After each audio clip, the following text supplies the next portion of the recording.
Bunger leans forward in amazement. His eyes have caught a sudden and unbelievable change in scenery. The universal white is turned to chocolate brown, dotted with blue. A cameraman goes into action.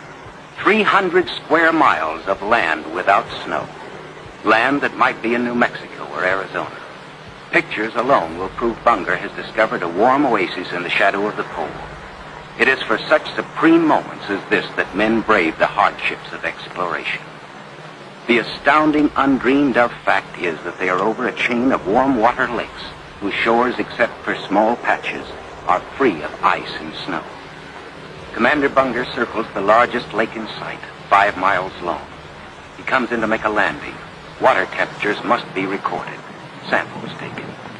He finds the water fresh, the temperature 38 degrees Fahrenheit.